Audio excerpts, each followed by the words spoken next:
My name is Nina Rodriguez. I'm 38 years old and I run the most successful event planning company in Denver.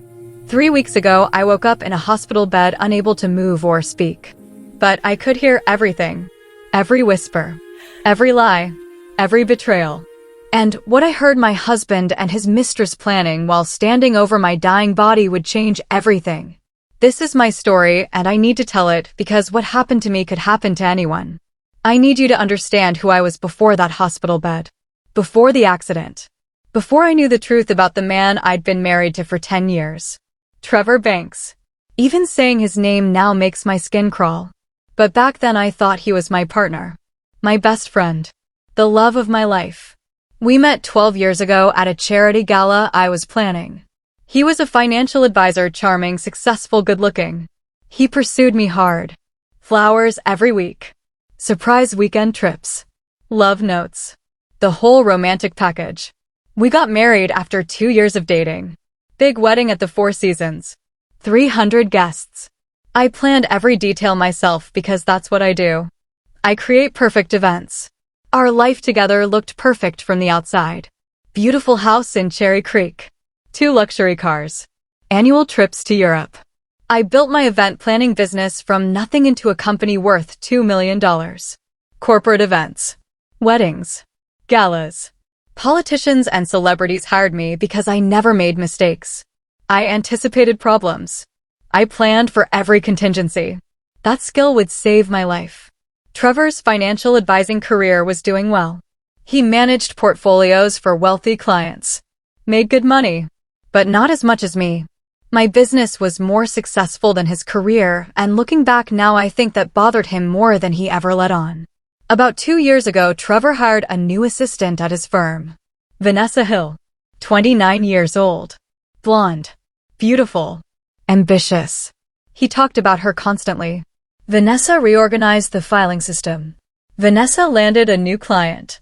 Vanessa is so good with people. I didn't think anything of it at first. I trusted my husband. I trusted our 10 years together. But things started changing. Trevor became distant. Always on his phone. Always working late. When I'd try to talk to him about it, he'd say he was stressed about work. That a big client was demanding. That once this quarter closed, everything would go back to normal.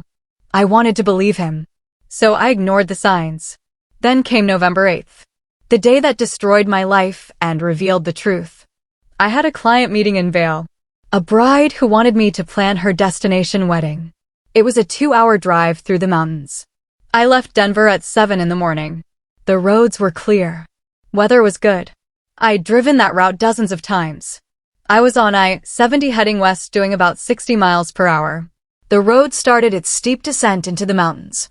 I needed to slow down for the curve ahead. I pressed the brake pedal.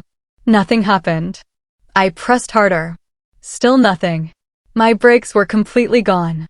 Panic exploded through my chest. I pumped the brakes frantically. Nothing.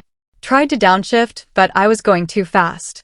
There was a guardrail ahead, and beyond it a 300-foot drop into a ravine. I was going to die. I yanked the steering wheel trying to scrape against the mountain wall to slow down. But I was going too fast. My car hit the guardrail. The metal sheared away like paper. And then I was falling. Tumbling down the mountainside.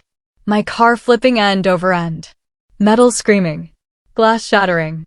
My body being thrown against the seatbelt so hard I felt my ribs crack. The car hit the bottom. Everything went black. The next thing I remember is awareness. Not waking up. Just becoming aware that I existed. That I was somewhere. That something terrible had happened. But I couldn't move. Couldn't speak. Couldn't even open my eyes at first. I could hear machines beeping. Could hear voices around me. Could feel something in my throat making it impossible to breathe on my own. But I couldn't do anything about it. Couldn't signal that I was conscious. Couldn't let anyone know I was still here. Terror doesn't even begin to describe it.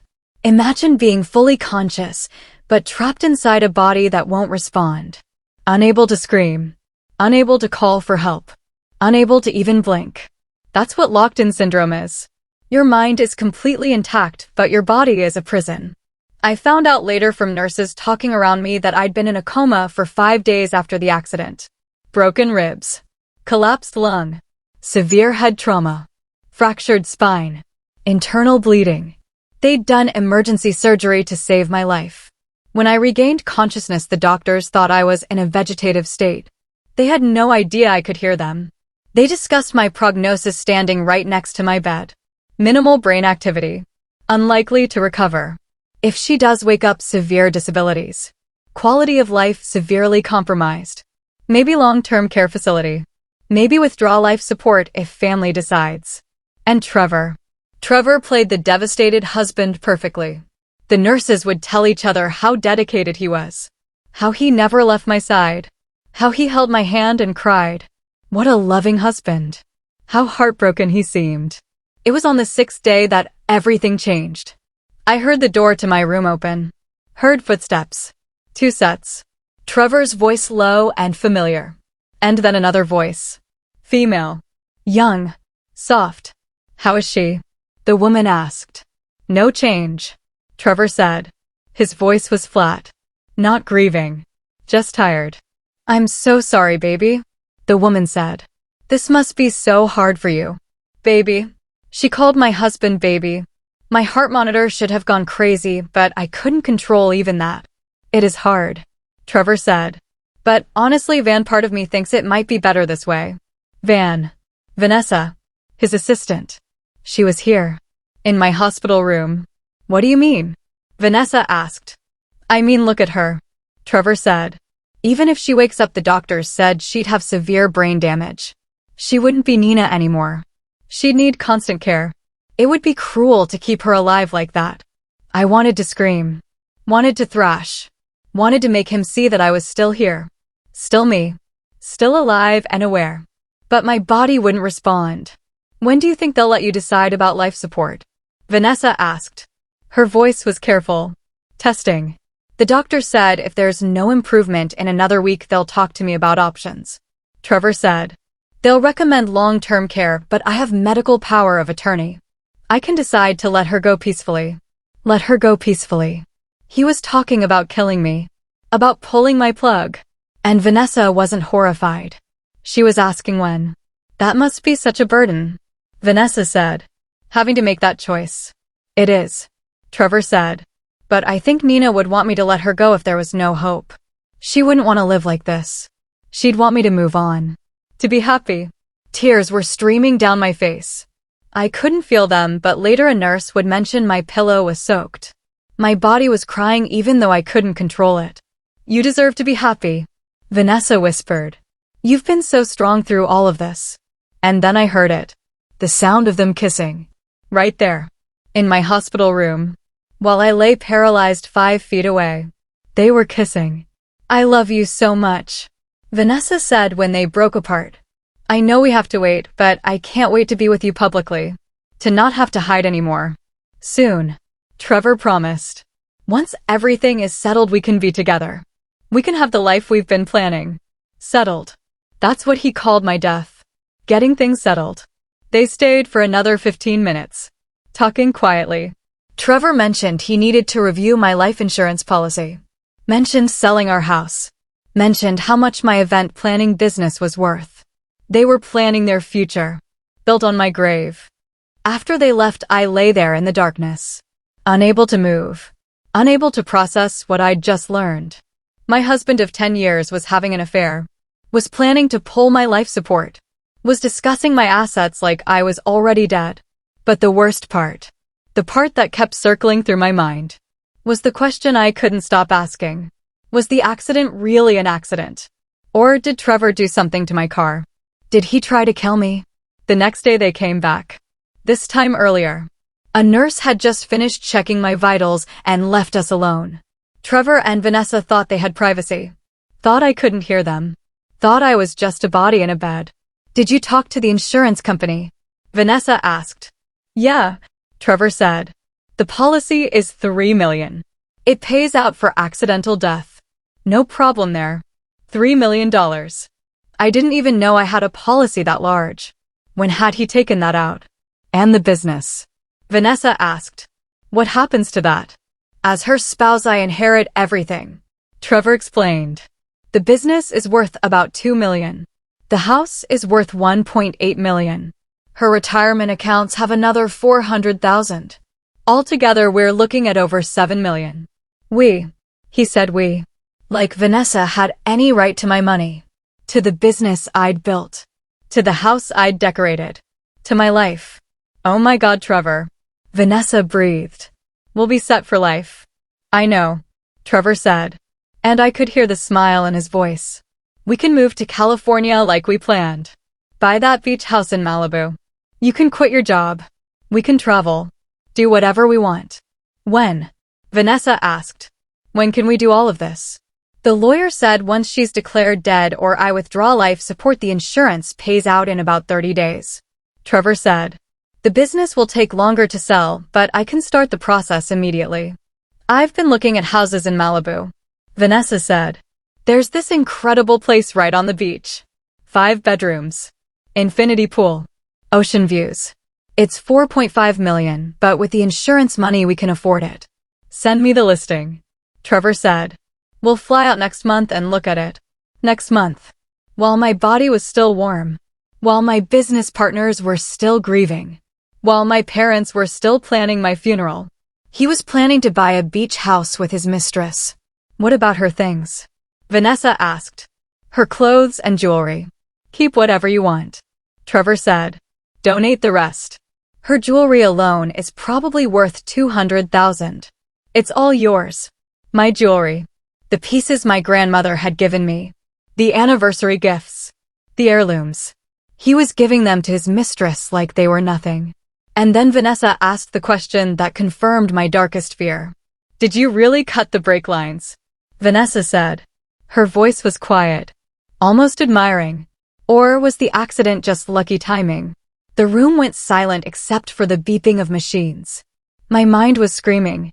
Screaming so loud I thought the whole hospital could hear. He tried to kill me. Trevor tried to murder me. Vanessa.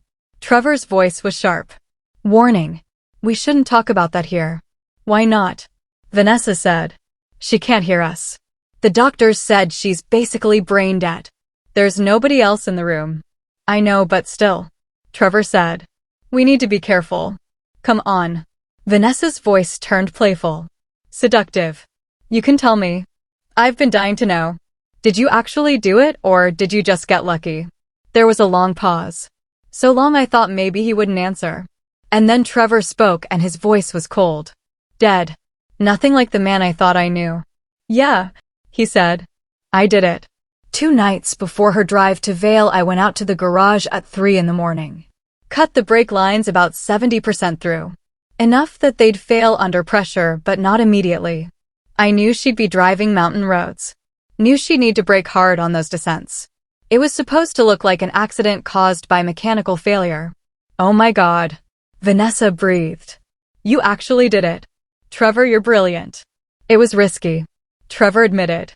But I'd been planning it for months. Researched everything. How to cut brake lines without leaving obvious tool marks. How to make it look like wear and tear. I even took a mechanics course online to learn the technical details. My husband had taken a mechanics course to learn how to murder me. Had spent months planning my death. Had researched and prepared and executed it like one of his financial strategies.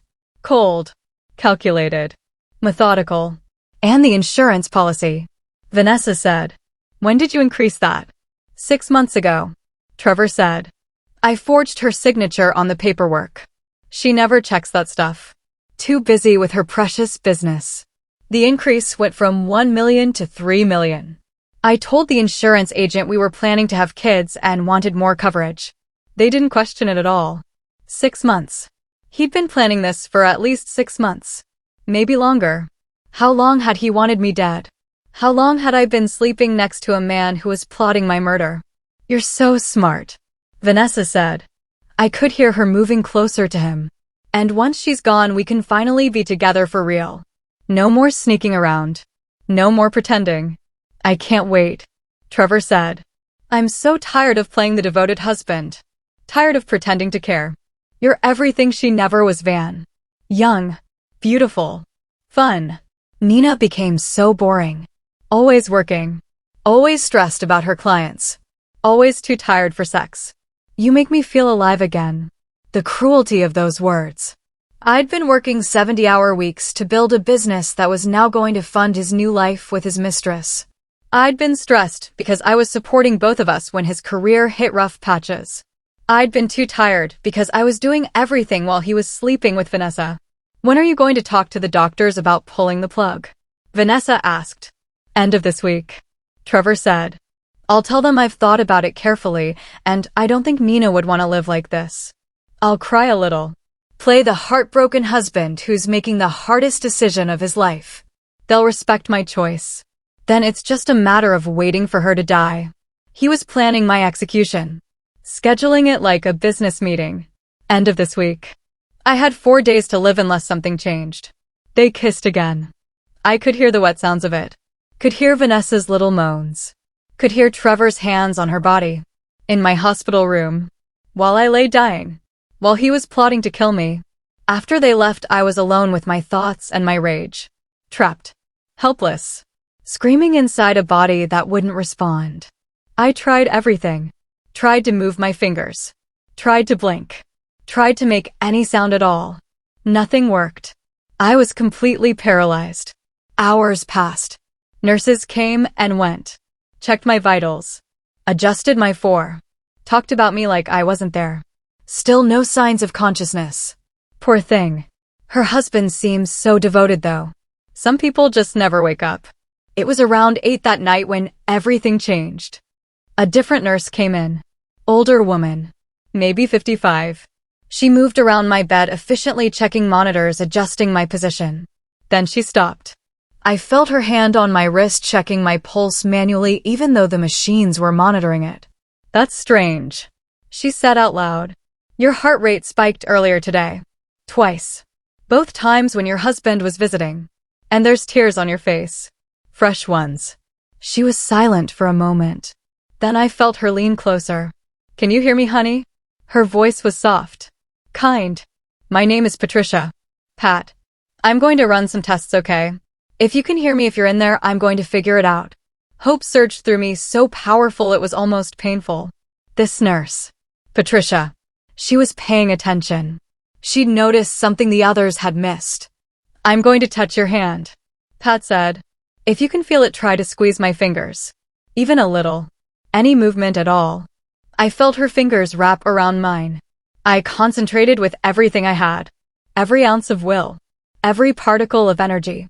Squeeze. Squeeze. Squeeze. Nothing happened. Okay, Pat said. She didn't sound discouraged. Let's try something else. I'm going to shine a light in your eyes. If you can see it, try to blink. Even once. I felt her lift my eyelid. Saw brightness through the darkness. I focused every bit of strength I had on my eyelid. Blink. Blink. Blink. My eyelid twitched. Barely. Maybe a millimeter. But it moved. Oh my God. Pat whispered. You're in there. You can hear me, can't you? She ran more tests. Asking me to try to blink for yes. To stay still for no. It took everything I had, but I managed one slow blink when she asked if I could hear her. Okay, honey, Pat said. Her voice was steady, but I could hear the excitement underneath. I'm going to get the doctor. We're going to figure out what's going on. You just hold on. She left. I lay there trembling inside. Someone knew. Someone finally knew I was conscious. But before Pat could return, the door opened again. Trevor's voice. I'm back, he said. Didn't sound like he was talking to me. Then I heard another voice. Male. Unfamiliar. Did you bring them? The man asked. Yeah, Trevor said. The forged medical directives. Backdated 6 months. Nina's signature saying she wouldn't want to be kept alive on machines if she was in a vegetative state. My business partner did these. The man said. They look perfect. No one will question them. Good, Trevor said. I'm meeting with her doctor tomorrow. I'll present these and push for withdrawing life support immediately. I want this done by the weekend. What about the investigation? The man asked. I heard the cops are looking at the car. The brake lines were corroded. Trevor said. That's what I'm telling them. Old car. Wear and tear. Mountain roads are dangerous. It was a tragic accident. They have no reason to suspect anything else. And if they do suspect, they won't. Trevor said. I've covered everything. No witnesses. No evidence. No motive as far as anyone knows. I'm just a grieving husband who lost his wife in a terrible accident. The man laughed. You're cold, Trevor. I'll give you that. I learned from the best. Trevor said. Remember that estate case you handled?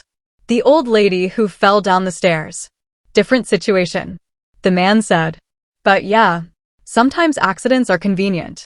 They were talking about murder. Trevor and this man. This lawyer probably. Were casually discussing killing people for money. How many others had they done this to? The door opened again. Pat's voice. Mr. Banks. I need you to leave. I'm running tests on your wife. Tests. Trevor said. His voice went sharp. What kind of tests? Neurological assessments. Pat said.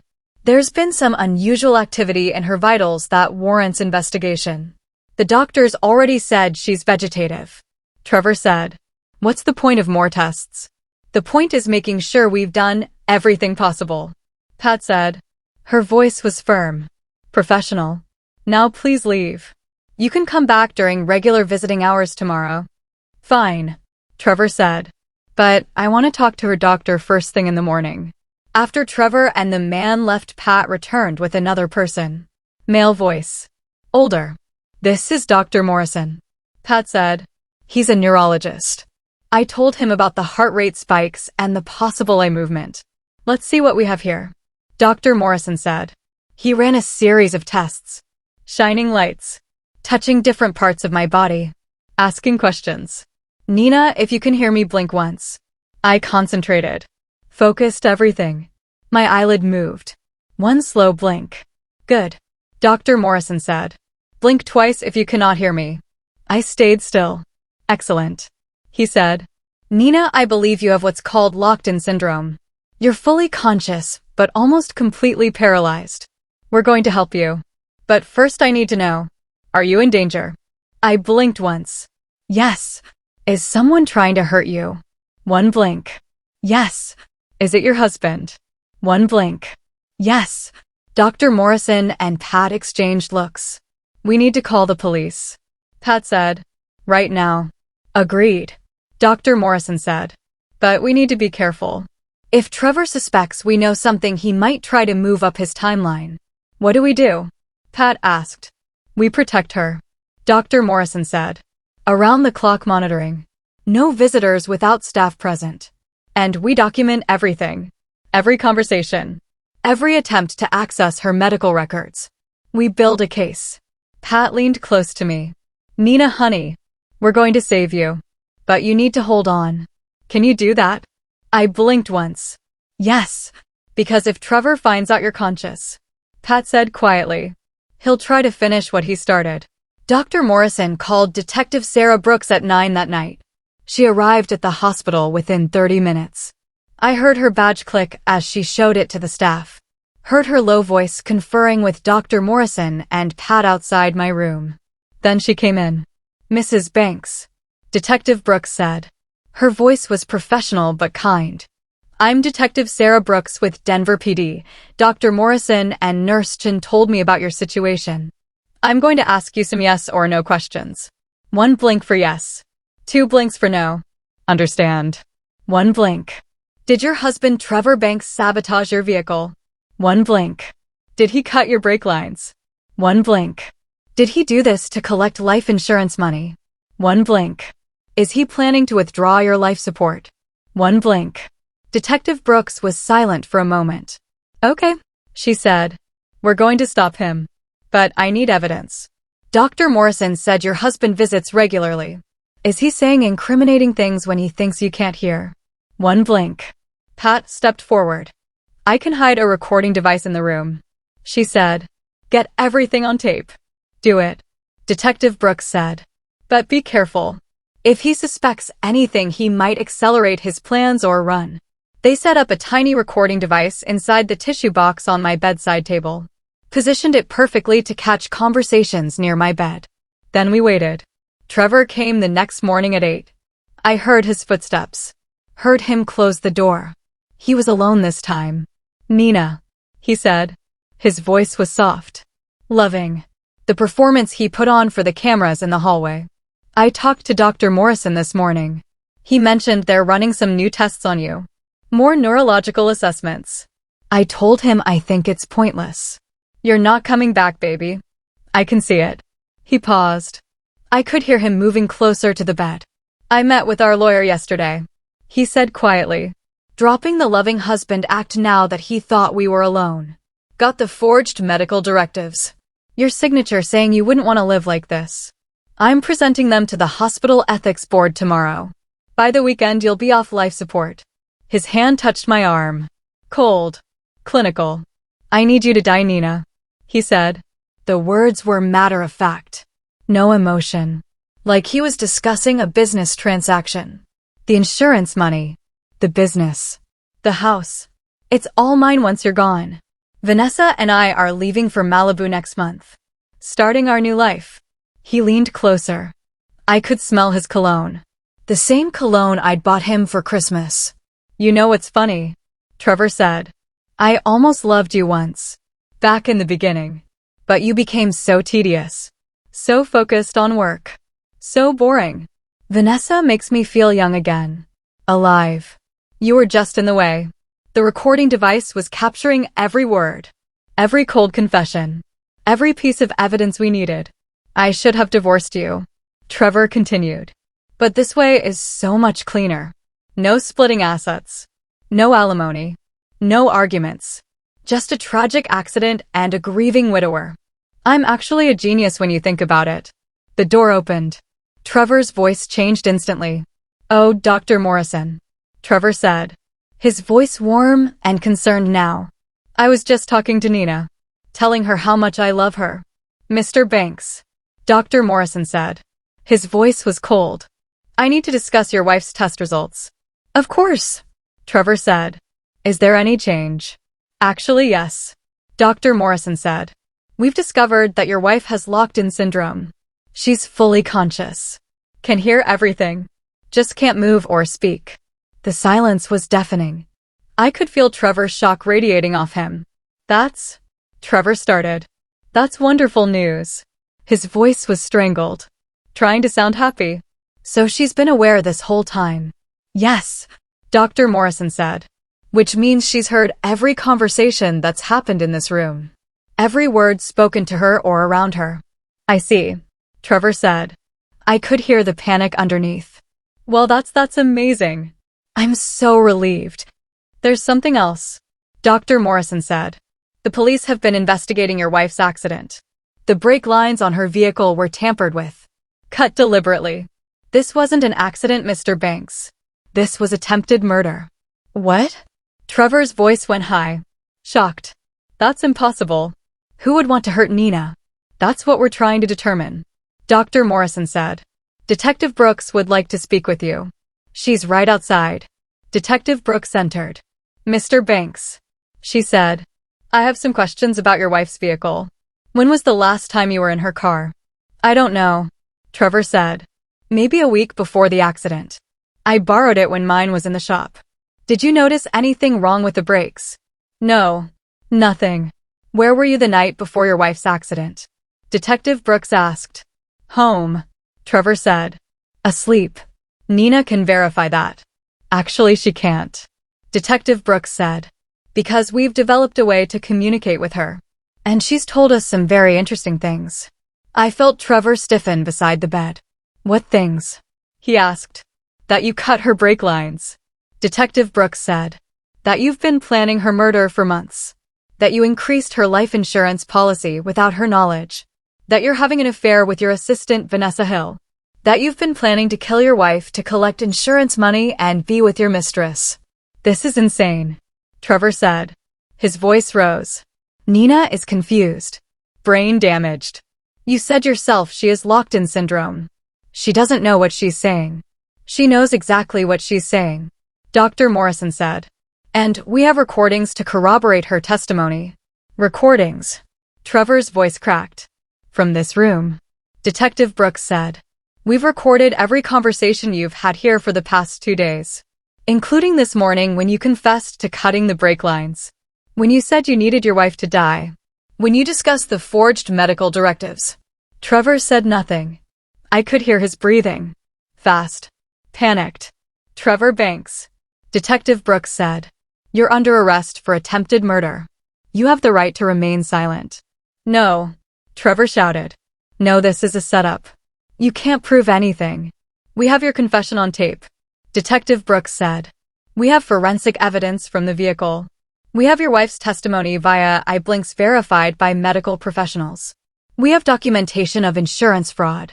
And we're about to get a warrant for your phone records and financial statements." I heard handcuffs click. Heard Trevor struggling. "Nina." Trevor screamed. His voice desperate now. Pleading.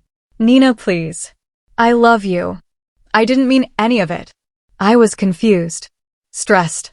Please tell them. Tell them I didn't do this." I blinked twice. "No. Screw you." Trevor's voice turned vicious. All his charm gone. Replaced by pure hatred. "I should have cut your throat instead of your brake lines. Should have made sure you were dead." "That's another confession for the record," Detective Brooks said. "Get him out of here." They dragged Trevor away, his screams echoing down the hallway. The room went quiet except for the beeping of machines. "You did it, Nina," Pat said. She took my hand. "You got him." But it wasn't over. An hour later, Detective Brooks returned with more news. "We arrested Vanessa Hill," she said. "Found her trying to board a flight to Mexico. Had $50,000 in cash and your jewelry, Mrs. Banks. She's talking. Trying to cut a deal." "What's she saying?" Dr. Morrison asked. "Everything," Detective Brooks said. "She and Trevor have been planning this for 8 months. Started the affair. Researched how to stage an accident. Increased the insurance policy. Forged documents. But here's the twist. Vanessa didn't know Trevor was actually going to go through with it." "What do you mean?" Pat asked. "Vanessa thought it was just fantasy talk," Detective Brooks explained. "Murder roleplay. She didn't think Trevor would actually cut the brake lines. When she found out about the accident, she confronted him. He admitted what he'd done. Then he threatened her. Said if she didn't go along with it, if she talked to police, he'd kill her too. Make it look like suicide. So Vanessa was a victim too," Dr. Morrison said. "Partially," Detective Brooks said. "She's still guilty of conspiracy and accessory after the fact. She knew about the murder after it happened and didn't report it. Helped Trevor plan the life support withdrawal. Tried to flee with stolen property. But she's willing to testify against Trevor in exchange for a reduced sentence." "There's more," Detective Brooks continued. "We got a warrant for Trevor's financials. He's broke. Completely broke. Lost everything in bad investments over the past 2 years. Was embezzling from his clients to cover his losses. The insurance money wasn't just about being with Vanessa. It was about avoiding prison for fraud and embezzlement. He needed that $7 million to pay back what he'd stolen. So this was about money," Pat said. "Not love. It's always about money," Detective Brooks said. "Vanessa was just a bonus. That night I lay in the dark thinking about everything. Trevor wasn't just trying to kill me for love or lust. He was trying to kill me to cover his crimes. To steal my money. To save himself from prison. I was just an obstacle. A problem to be eliminated. But he'd made one crucial mistake. He'd underestimated me. Thought I was unconscious. Thought I couldn't hear. Thought I couldn't fight back. He was wrong." 2 days later, Dr. Morrison came in with incredible news. "Mrs. Banks," he said, "we're going to try something new. Experimental communication technology. A computer that tracks eye movements. You'll be able to spell out words. Tell us everything." They set up the system. A screen mounted where I could see it. My eyes could move slightly now. Enough to select letters. Slowly, painfully, I spelled out my first message. "Yes," Dr. Morrison said. "We know. And he's going to pay for it." Over the next week, I gave my full statement through the eye tracking computer. Every detail. Every conversation I'd overheard. Every confession. Every plan. It took hours. Days. But I got it all out. Detective Brooks built an airtight case. Attempted murder. Insurance fraud. Embezzlement. Forgery. Conspiracy. Trevor was facing life in prison. The trial started 3 months after my accident. I'd regained some movement by then. Could blink deliberately. Could move my right hand slightly. Could make sounds though not words yet. But the eye-tracking computer let me communicate everything. The courtroom was packed. Media everywhere. The case had gone national. Successful businessman tries to murder wife for insurance money. Gets caught because observant nurse notices she's conscious. It was the kind of story that captivated the country. I was there via video link from the hospital. Camera positioned so the jury could see my face. See me blink. See that I was aware and present even if I couldn't speak traditionally. The prosecutor was a woman named Janet Hughes. She'd built her career on domestic violence cases. She was ruthless and thorough, and she wanted Trevor destroyed. The evidence was overwhelming. The recordings of Trevor confessing to cutting my brake lines. The forged insurance documents. The forensic evidence from my car showing deliberate tampering. Vanessa's testimony describing their affair and Trevor's plans. My own testimony spelled out through the computer letter by letter. Trevor's defense lawyer tried everything. Claimed the recordings were doctored. Claimed I was mentally compromised and couldn't give reliable testimony. Claimed Vanessa was lying to save herself. Claimed the brake lines failed due to normal wear and tear. None of it worked. The forensic expert testified that the brake lines showed clear evidence of being cut with bolt cutters. The pattern of damage was inconsistent with corrosion or wear. Someone had deliberately severed them. The insurance investigator testified about the forged policy increase. Trevor's signature was real, but mine was fake. Handwriting analysis proved it. Trevor had increased my life insurance from $1 million to $3 million without my knowledge or consent 6 months before the accident.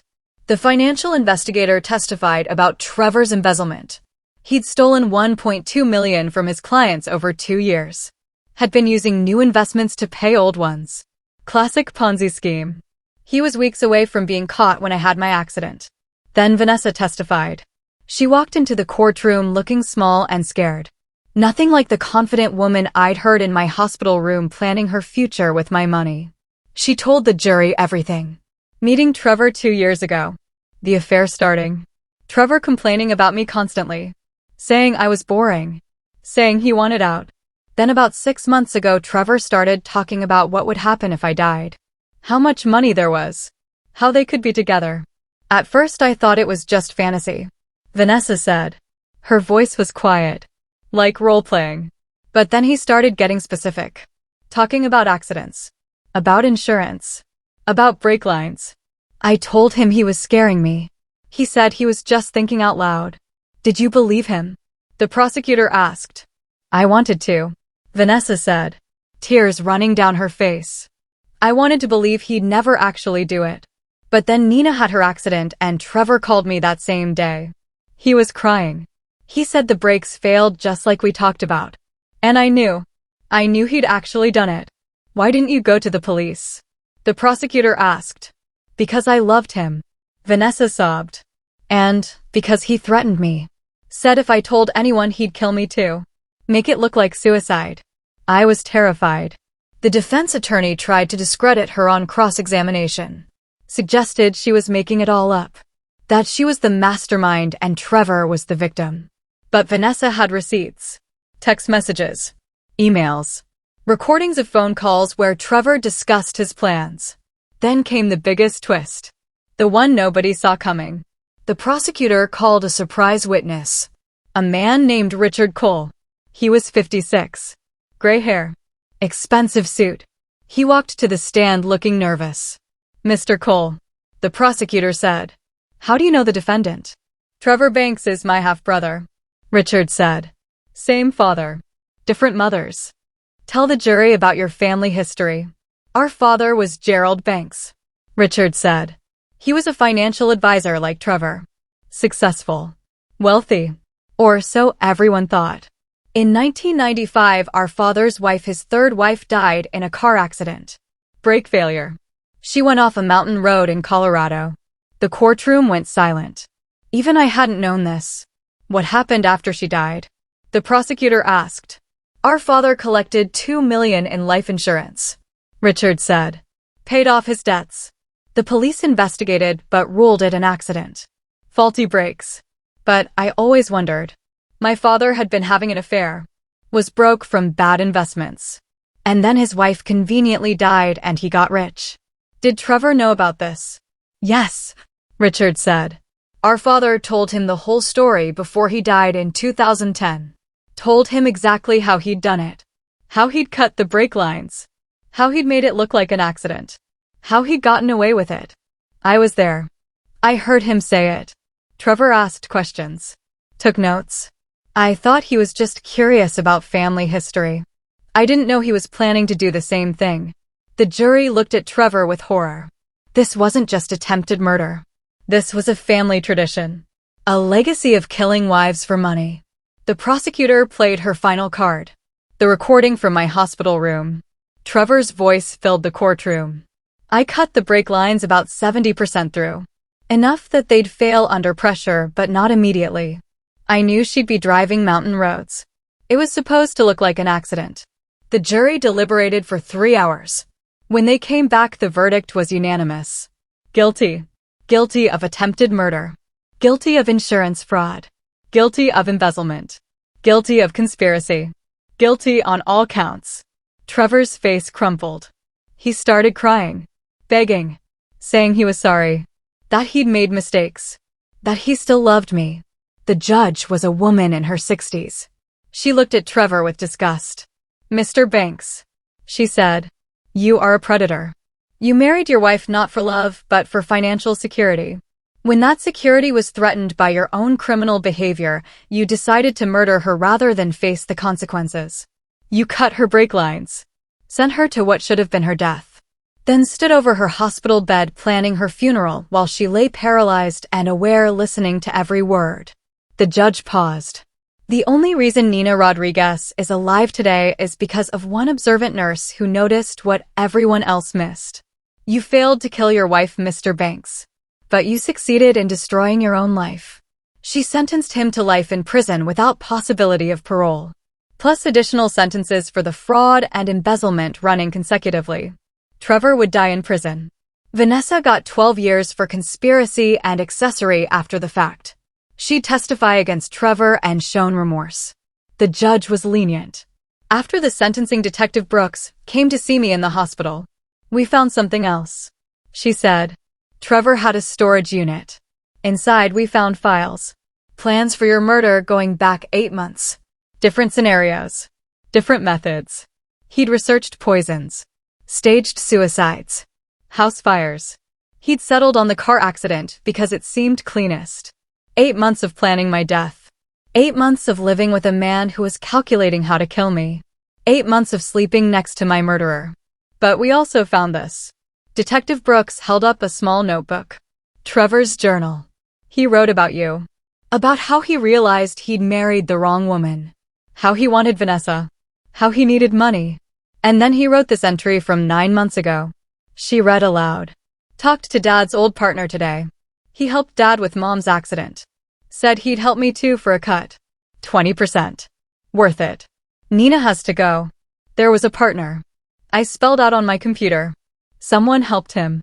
Yes, Detective Brooks said. We arrested him yesterday. Martin Weston. He's a mechanic. He's the one who actually cut your brake lines. Trevor paid him $60,000. He's facing 25 years. 6 months after the trial, I was transferred to a rehabilitation facility. With intensive therapy, I'd regained more movement. Could speak in short sentences. Could move my arms and hands. Would probably never walk again, but I was alive. My business partner had kept my company running. My event planning business was thriving. She'd told clients I was recovering and would be back. They'd waited for me. 1 year after the accident, I did my first event from a wheelchair. A wedding. The bride cried when she saw me. Said I was her inspiration.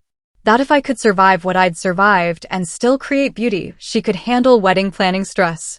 Pat, the nurse who'd saved my life, became my friend. She visited every week. Told me she'd never stop watching for signs of consciousness in patients. That I'd changed how she practiced medicine.